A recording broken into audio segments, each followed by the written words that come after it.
என்ற ஒரு கோட்டைக்கு ஓடி போயிட்டாங்க. அங்கே ஓடி போகும்போது வந்துக்கிட்டு நபி மூசா அலைஹிஸ்ஸலாம் வந்து பார்த்தாங்க, 2 பெண்மணிகள் வந்து தண்ணி எடுத்து நிறைய ஆண்கள் கொடுக்குறதுக்கு வந்து ரொம்ப கஷ்டப்பட்டு இருந்தாங்க. It was very hard.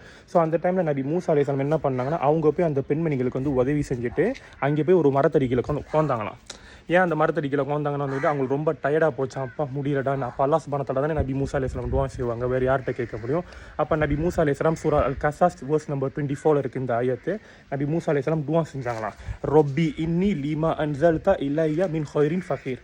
ரொப்பி இன்னி லீமா அன்ஸல்த இலைய மின் ஹைரின் ஃபகீர். மாஷா அல்லாஹ். இந்த துஆ செஞ்சதுக்கப்புறம் உடனே அங்கே ஒரு பெண்மணி வந்தாங்களாம். வந்துக்கிட்டு அங்கே வந்து நபி மூசா அலைஹிஸ்ஸலாம் வந்து இன்வைட் பண்ணாங்க, வாங்க எங்கள் அத்தா வீட்டுக்குன்னு. எங்கே கூட்டிகிட்டு போனாங்க? நபி ஷுஐப் அலைஹிஸ்ஸலாமோட வீட்டுக்கு கூட்டிகிட்டு போனாங்க. மாஷா அல்லாஹ். அங்கே போய் நபி ஷுஐப் அலைஹிஸ்ஸலாம் வீட்டில் போயிட்டு அவங்கள நல்லபடியாக கவனிச்சதுக்கப்புறம் நபி மூசா அலைஹிஸ்ஸலாம் வந்து அங்கே நடந்த எல்லாத்தையுமே சொல்லி விளக்கி காமிச்சாங்களாம். என்னென்ன நடந்துச்சு அங்கன்றத சொல்லி விளக்கி காமிக்கும் போது வந்துக்கிட்டு